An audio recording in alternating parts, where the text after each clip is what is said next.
Olá pessoal, vamos seguir então com a nossa parte de metrologia das radiações, vendo um pouquinho sobre detetores de cintilação.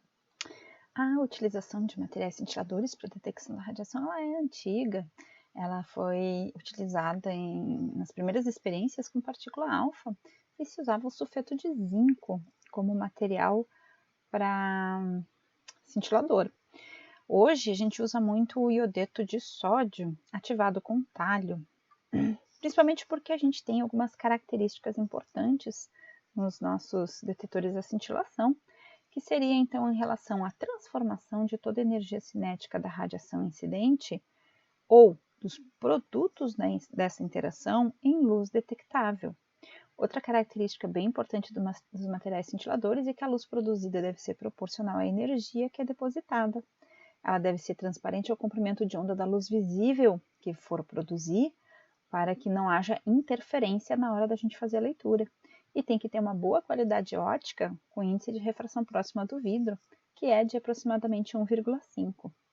Tem que estar disponível em peças suficientemente grandes para servir da construção de detetores, principalmente na área da medicina nuclear, que a gente vai ter detetores tipo o SPECT e tipo PET. Nesses detetores, então, eu chego a ter duas câmaras acopladas em um único equipamento para poder fazer exames com bastante confiabilidade. E elas têm que ser facilmente moldável ou usinável para a gente construir justamente as geometrias adequadas dos detetores. E com isso eu vou contar então com uma eficiência de cintilação.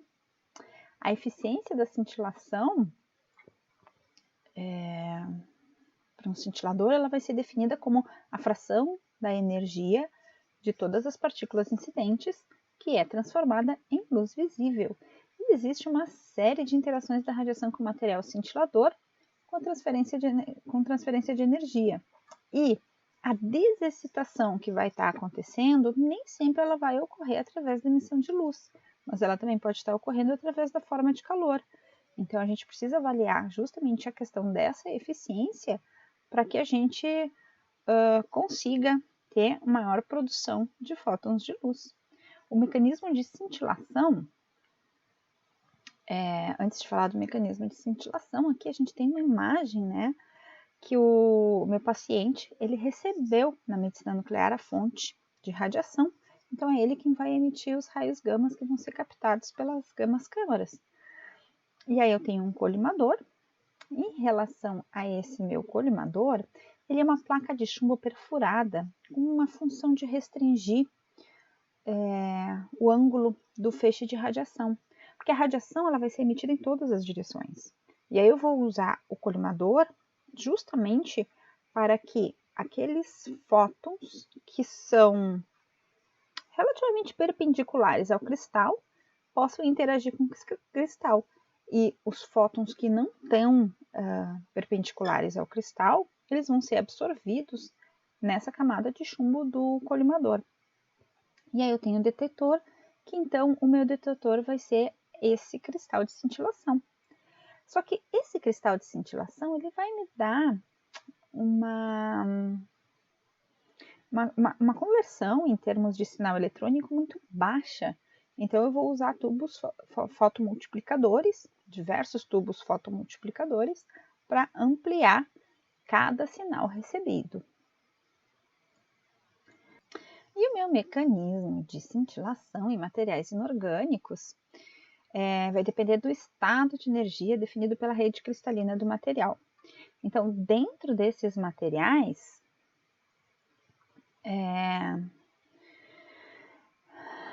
a gente pode ter isolantes ou semicondutores,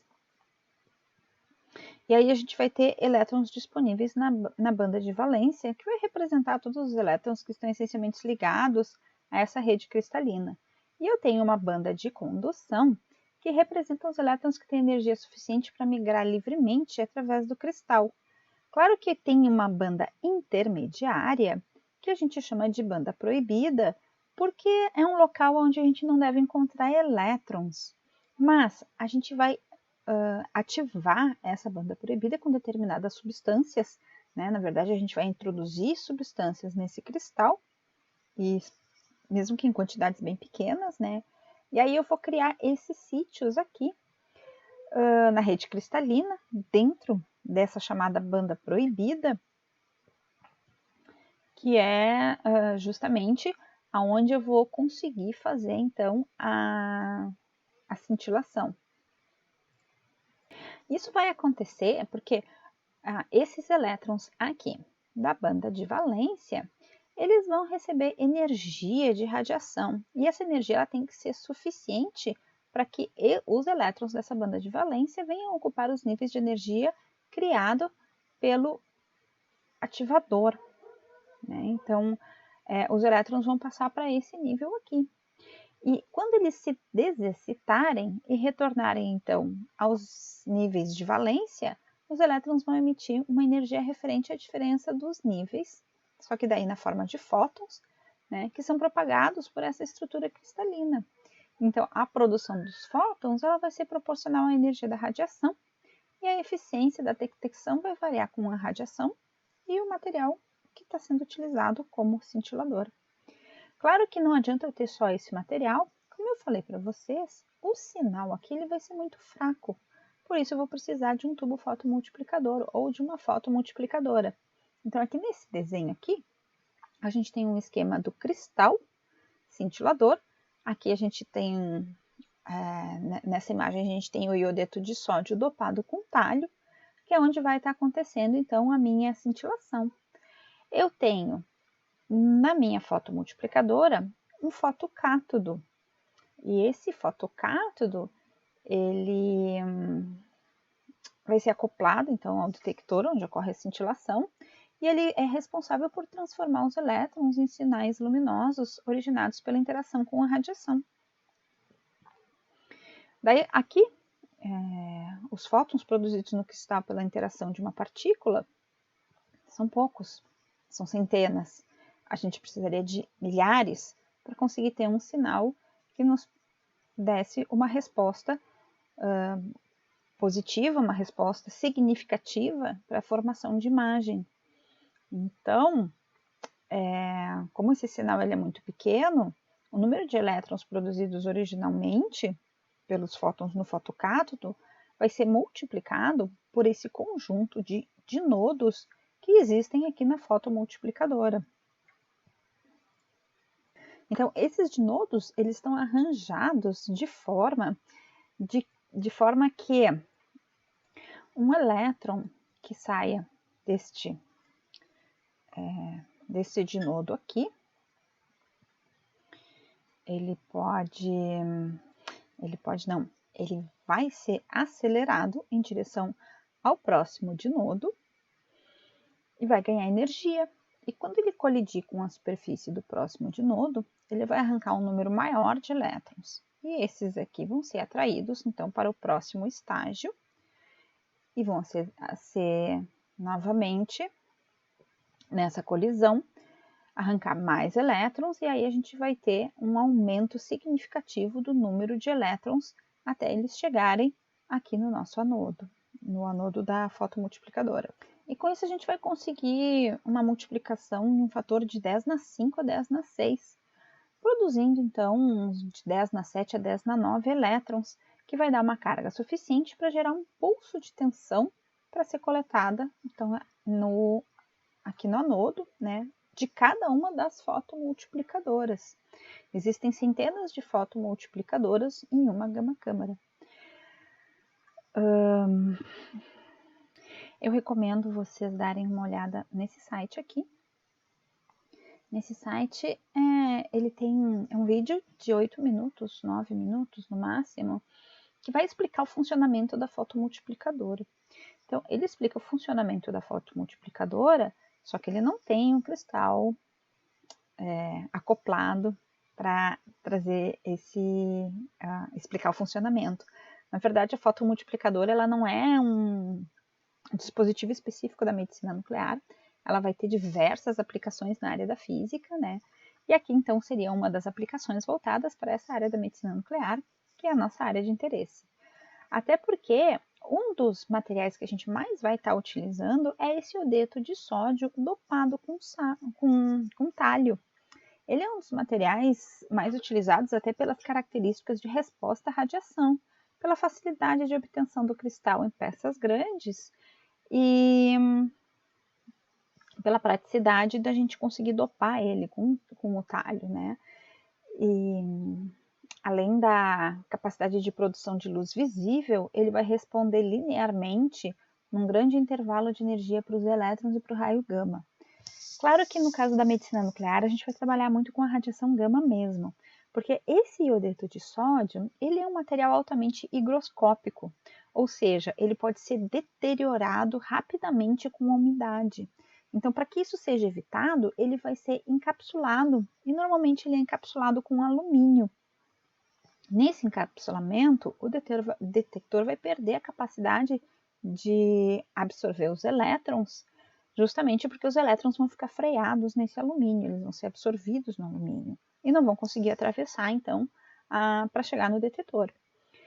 Então, existem algumas aplicações também em laboratórios de pesquisa, compondo sistemas de calibração, também é utilizado como detetores e sondas portáteis em proteção radiológica, né, que é um material que ele pode ser construído em vários formatos e dimensões, e ele tem cristais de grandes proporções justamente para utilizar aqui em gamas câmaras, e aqui a gente tem um exemplo de uma gama câmara de 2 cabeças, para fazer imagens planares de grandes dimensões. E além do iodeto de sódio dopado com talho, a gente vai encontrar diversos outros materiais, detetores de cintilação, como o iodeto de césio, dopado com talho ou com sódio, que é um outro material bastante utilizado como detetor de cintilação. A principal qualidade que a gente vai ter no iodeto de césio em relação ao iodeto de sódio é o maior coeficiente de absorção em relação à radiação gama, permitindo a construção de detetores mais compactos. E vai ter mais resistência a choques e vibrações, né? Que ele é menos quebradiço. Outro material que pode ser encontrado é o germanato de bismuto.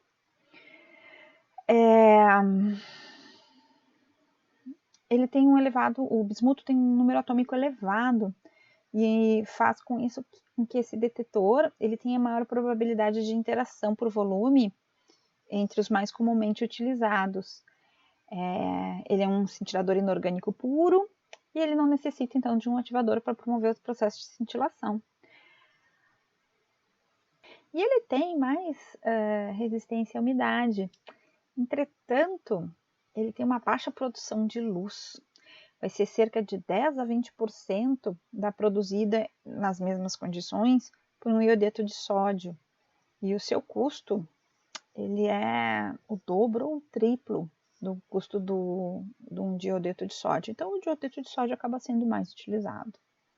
E ainda hoje pode-se encontrar o sulfeto de zinco, né, que foram um dos primeiros utilizados lá para detecção, para cintilografia com partículas alfa.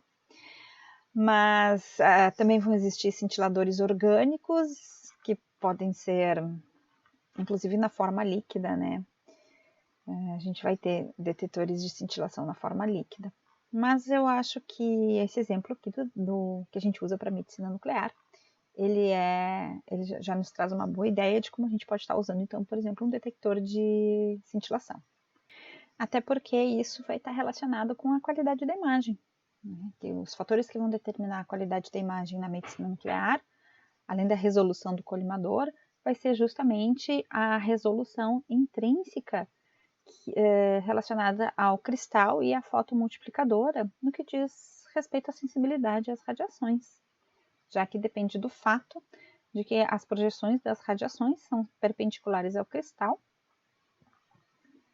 e o espalhamento da radiação ele pode justamente comprometer a qualidade da imagem, além de um excesso de atenuação e talvez até algum ruído estatístico que possa haver no nosso sistema computacional associado. E outra coisa que a gente pode ter também, em termos de medicina nuclear, que os resultados que a gente vai ter em relação aos exames que a gente vai estar fazendo, a gente pode ter imagens estáticas, a gente pode ter imagens dinâmicas, sincronizadas, a gente pode ter imagens tomográficas, onde a gente vai estar trabalhando com aqueles equipamentos como SPECT e PET. O SPECT é o Single Photon Emission Computed Tomography. E o PET é Positron Emission Tomography. No caso das minhas imagens estáticas, as contagens vão ser acumuladas em uma única imagem até que seja atingido um determinado intervalo de tempo ou um nível de contagens que satisfaça a formação da minha imagem. As minhas imagens dinâmicas, eu vou ter uma técnica empregada quando o fenômeno a ser estudado vai ser variável no tempo. Então, as imagens vão ser adquiridas, são imagens sequenciais, e cada imagem vai ser composta de um número de contagens acumuladas em um período pré-fixado de tempo. Elas também podem ser sincronizadas, que é quando a aquisição de dados de imagem com algum sinal fisiológico vai nos dar uma sequência de imagens, como por exemplo um eletrocardiograma. E o SPECT, que é o Single Photon Emission Computed Tomography, é tomografia por emissão de fóton único, é uma técnica que gera imagens em planos dentro de um volume radioativo a partir de projeções desses volumes obtidas em diferentes ângulos. E já o PET, que é a tomografia por emissão de pósitrons, a gente vai injetar radiofármacos pósitron emissores no paciente, e como o pósitron é a antimatéria do elétron, ele rapidamente se aniquila com um dos elétrons das moléculas do paciente. E essa aniquilação vai gerar dois feixes, dois raios gama, com a mesma direção e sentidos opostos, que vão ser detectados em um circuito de coincidência capaz de determinar a direção e energia do pósitron de origem. E aí a gente vai ter diversos algoritmos de reconstrução tomográfica que vão estimar a distribuição dentro dos volumes, e com isso vai ser possível fazer um exame bem confiável. E a parte da física médica, além do controle de qualidade desses equipamentos, tem toda a relação dessas doses de radiação que os pacientes vão estar recebendo, que a gente vai ter que ter uma atenção bem grande em termos da proteção radiológica, porque a gente tem que sempre ter em mente os princípios básicos de radioproteção, que é a otimização, que eu vou ter que tentar trabalhar sempre com as doses mais baixas quanto o exequível. Não adianta eu dar uma dose muito baixa, que eu tenha que repetir o procedimento, expor novamente o meu paciente, e com isso eu não tenho a informação desejada. E não adianta eu dar uma dose alta, que talvez eu sature a minha imagem e não consiga realizar o exame. Então, as doses elas têm que ser exequíveis. Outro fator é a justificação. Eu preciso justificar o uso dessa radiação ionizante. E um outro princípio é o de limitação de dose individual. A gente vai ver mais detalhadamente todos esses princípios, e eles estão inclusive listados na legislação que a gente vai estar utilizando. Não só em aula, mas na prática, mas na área profissional. Se a gente estiver pautado na legislação, não tem como a gente estar errado, ok?